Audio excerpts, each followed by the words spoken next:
नमस्कार। आज हम बात करेंगे एक ऐसे नौजवान की जिसने आज़ादी के लिए अपनी जान दे दी।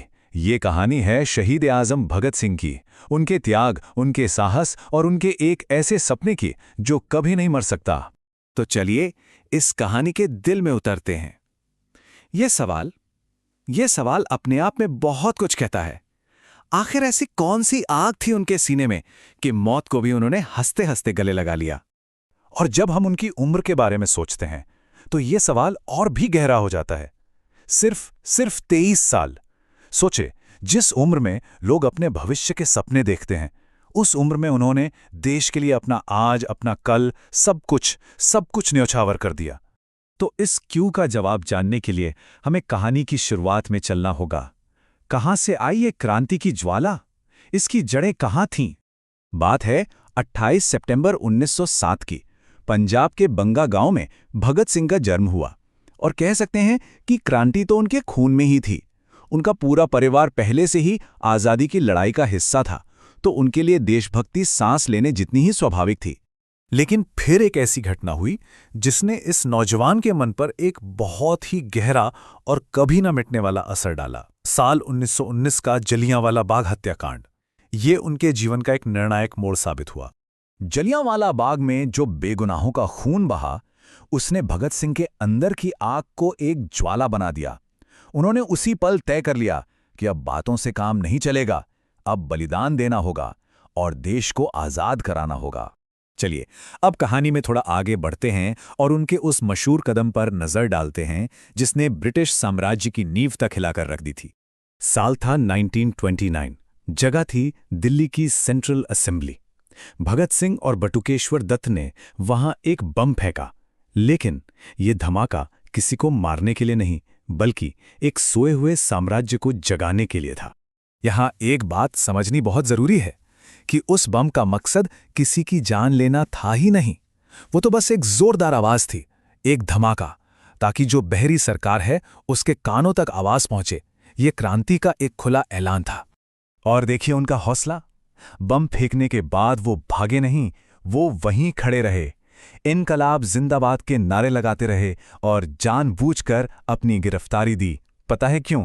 क्योंकि उनका असली मकसद तो अदालत को अपनी क्रांति का मंच बनाना था। लेकिन जो घटना उन्हें सीधे फांसी के फंदे तक ले गई, वो एक बदले की कहानी थी। एक ऐसा बदला जो एक राष्ट्रीय अपमान के लिए लिया गया था। तो हुआ यूं था कि अंग्रेज अफसर सॉन्डर्स के आदेश पर एक लाठीचार्ज हुआ। उसमें हमारे महान नेता लाला लाजपत राय बुरी तरह घायल हो गए और बाद में उनकी मृत्यु हो गई। भगत सिंह के लिए यह सिर्फ एक नेता की मौत नहीं थी, ये पूरे देश का अपमान था। और इसी अपमान का बदला लेने के लिए उन्होंने अपने साथियों के साथ मिलकर सॉन्डर्स की हत्या कर दी। और बस यही वो काम था जिसकी सजा उन्हें फांसी के रूप में मिली।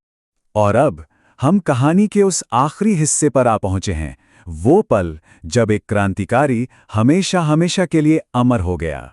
तारीख थी 23 मार्च 1931। भगत सिंह, सुखदेव और राजगुरु, इन तीनों को फांसी दे दी गई। और ये दिन इतिहास में हमेशा के लिए शहादत के दिन के तौर पर दर्ज हो गया। कहते हैं कि जब वो फांसी के तख्ते की तरफ बढ़ रहे थे तो उनके चेहरे पर कोई डर नहीं था। होठों पर बस एक ही नारा था, इनकलाब जिंदाबाद। ये सिर्फ एक नारा नहीं था, ये तो आने वाली पीढ़ियों के लिए एक रोशनी थी, एक मशाल। और यहीं हम अपने सबसे पहले सवाल पर वापस आते हैं। मौत को बिल्कुल सामने देखकर वो रोए नहीं, डरे भी नहीं, बल्कि वो मुस्कुराए। उस मुस्कान में एक यकीन था, एक सुकून था कि उनका यह बलिदान बेकार नहीं जाएगा। तो फिर आखिर में जवाब क्या है? क्यों दी भगत सिंह ने अपनी जान? उनकी शहादत की वजह क्या थी? संक्षेप में कहें तो पहली वजह, वो गुलामी को बर्दाश्त ही नहीं कर सकते थे। दूसरी, वो हर अन्याय के खिलाफ एक चट्टान की तरह खड़े थे। उनका सपना सिर्फ अंग्रेजों को भगाना नहीं था, वो एक ऐसा भारत चाहते थे जहां कोई इंसान किसी दूसरे का शोषण न करे। और सबसे बड़ी बात, वो अपनी कुर्बानी से देश के सोए हुए नौजवानों को जगाना चाहते थे।